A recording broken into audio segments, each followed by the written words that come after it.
सबका विश्वास, लेकिन हमारे क्षेत्रों के साथ विश्वासघात किया जा रहा है। जहां से कांग्रेस के विधायक हैं, मैं विशेष तौर से कहना चाहती हूं, झज्जर से हम 4 के 4 कांग्रेस के विधायक आते हैं, हमारे क्षेत्रों के साथ पूरी तरह से भेदभाव शुरू से लेकर आखिर तक और इस बजट में भी किया गया है।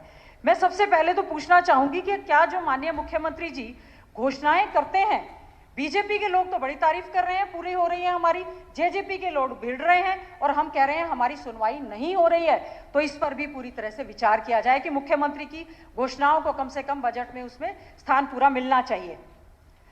लोगों को उम्मीद थी, युवाओं को उम्मीद थी पक्का रोजगार मिलेगा, किसानों को उम्मीद थी इस बजट में एमएसपी मिलेगा, हमें उम्मीद थी शिक्षा नीति 2020 जो है 2025 में अच्छे से लागू की जाएगी, बार बार मंचों से घोषणा की जा रही है, बजट में कोई उसका प्रावधान नहीं किया गया।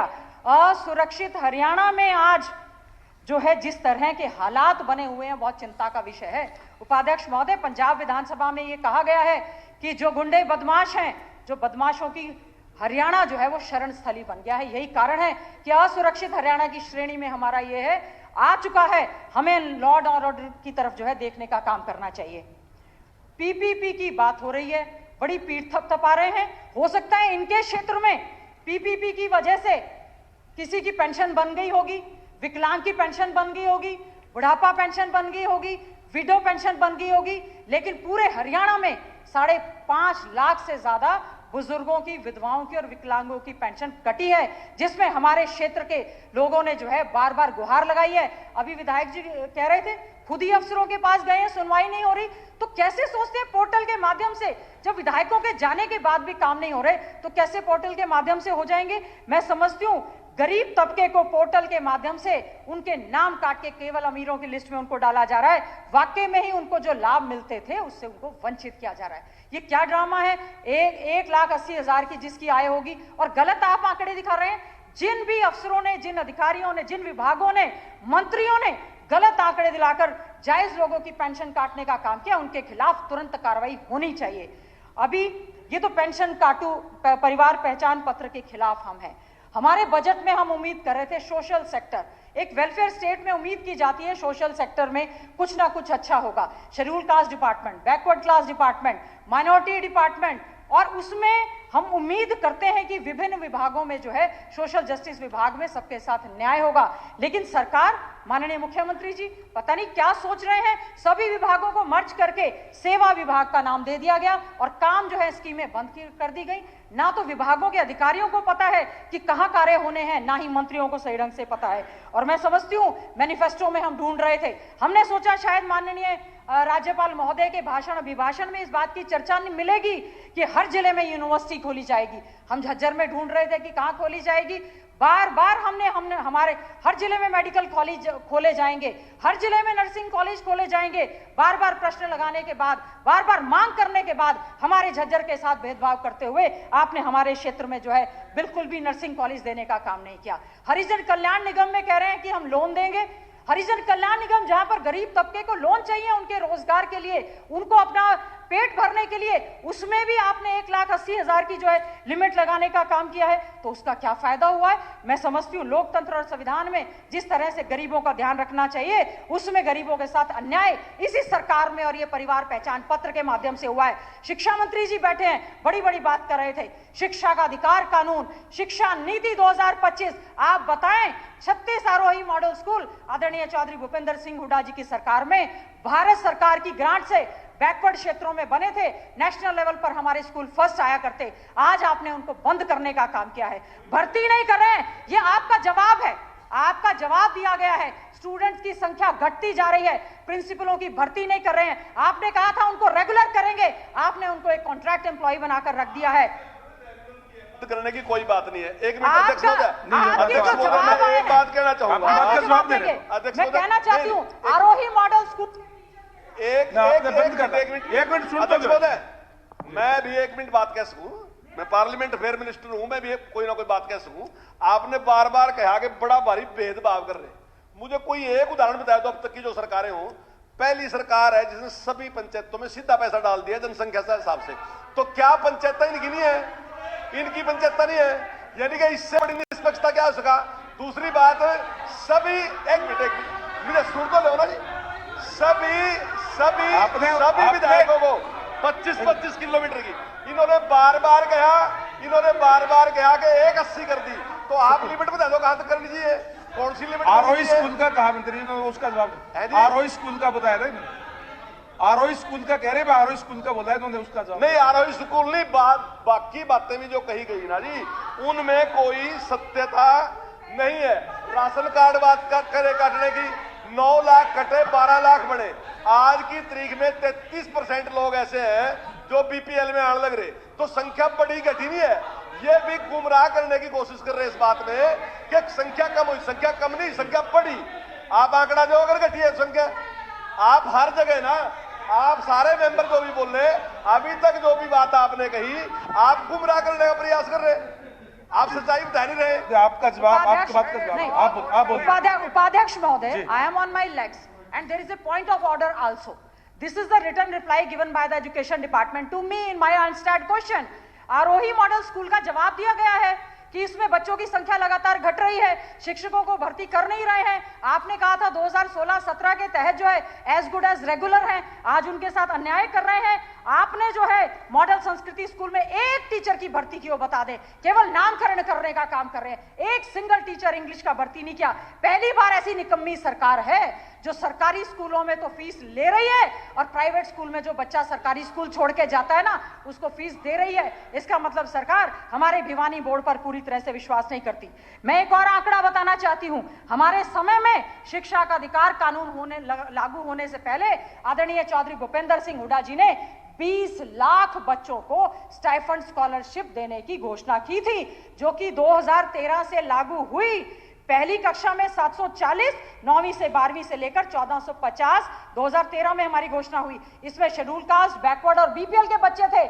आज 10 वर्ष के बाद आपने 1 रुपया भी उस स्टाइफंड स्कॉलरशिप और इंसेंटिव में बढ़ाने का काम नहीं किया, जबकि हमने उसमें जो है बच्चों को पैसा देने का काम किया था। आप बता दें, मैं पूछना चाहती हूँ, पोस्ट मैट्रिक स्कॉलरशिप, ये वो सब आंकड़े हैं, आंकड़े हैं जो आपने दिए हैं। पोस्ट मैट्रिक स्कॉलरशिप शेड्यूल कास्टों को जो दी जाती थी, मंत्री जी एक मिनट, नहीं कोई बात नहीं, आपकी बात करें, एक मिनट निकाला जाए। हाँ जी, ये एक मिनट क्यों?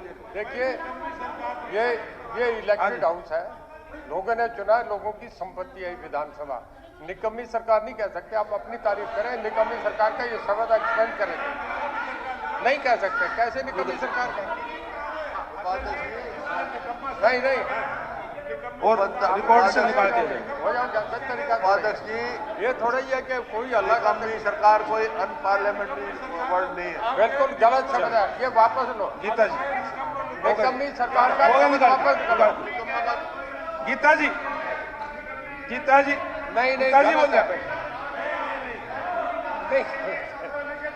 आप बैठिए। Unparliamentary word. अच्छा, वो चेयर डिसाइड करेगी। गीता जी कंटिन्यूस करें, वो चेयर डिसाइड करेगी। चेयर डिसाइड जी। करेंगे, नहीं है तो नहीं, ठीक है। इस वर्ड पे ये आप डिसाइड करेंगे। निकम्मे का मतलब क्या है? ये तो उपाध्यक्ष काम का नहीं हो तो करेंगे। निकम्मा है, काम क्या है ही नहीं तो निकम्मा। अनपार्लियामेंट्री वर्ड कहां से आ गया? गीता जी। उपाध्यक्ष महोदय, मैं इसलिए कह रही हूं निकम्मी सरकार। मेरा एक और प्रश्न लगा था पोस्ट मैट्रिक स्कॉलरशिप पर। 2009 से पहले शेड्यूल कास्ट बैकवर्ड डिपार्टमेंट जो है ये स्कॉलरशिप दिया करता था। अब उसके बाद से कर दिया कि एजुकेशन डिपार्टमेंट अलग देगा, टेक्निकल अलग देगा, मेडिकल एजुकेशन, ठीक है, कर दिया। लेकिन हजारों बच्चे ऐसे हैं जो स्कॉलरशिप ना मिलने की वजह से हायर एजुकेशन को छोड़ के चले गए। और एक भी शब्द गलत नहीं है, क्योंकि विधानसभा के पटल पर यहां पर दी गई जानकारी है। अगर इसमें कुछ गलत है तो आप अफसरों और मंत्रियों और अधिकारियों के खिलाफ सबसे पहले कार्रवाई करें। तैयारी करके नहीं आते, गलत जवाब देते हैं। और उसके बाद, और मैं कहना चाहूंगी कि इस समय हमारे जो हैं आईटीआई इंस्ट्रक्टर्स हमारे समय में भर्ती हुए कॉन्ट्रैक्ट पे लगातार 10 साल। आप कह रहे हैं कि हम रेगुलर भर्ती करें, आप उनको क्यों नहीं रेगुलर कर रहे हैं? सक्षम योजना के तहत आप क्वालिफिकेशन निकाल के देख लें। क्या कारण है सरकार बजट में युवाओं को रोजगार नहीं देना चाहती? क्यों पक्का रोजगार? अभी दीपक मंगला जी कह रहे थे सक्षम योजना, कौशल रोजगार योजना। क्या हमारा हरियाणा राज्य बच्चों को रेगुलर और पक्की नौकरी नहीं दे सकता?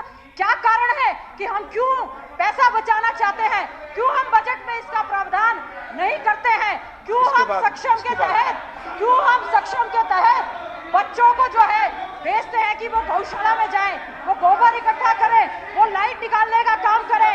क्यों हम कौशल रोजगार के तहत बच्चों को केवल 1 साल की नौकरी दे रहे हैं, केवल 1 साल की कच्ची नौकरी दे रहे हैं? आपने उनका नाम लेकर के कहा, इसलिए तो क्या हुआ? मैं तो मुख्यमंत्री जी का नाम ले रही हूँ। नहीं, दीपक जी का, मुख्यमंत्री जी का कमला जी का नाम लिया।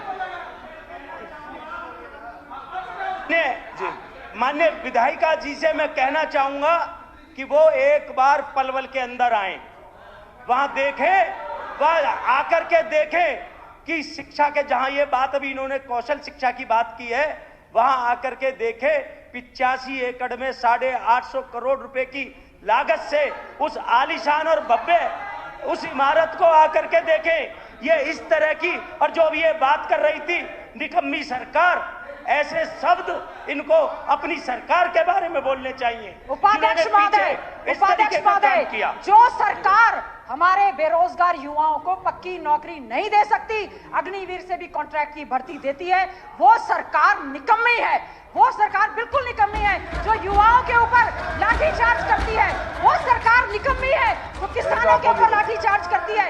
वो सरकार निकम्मी है जो सरपंचों के ऊपर लाठीचार्ज करती है।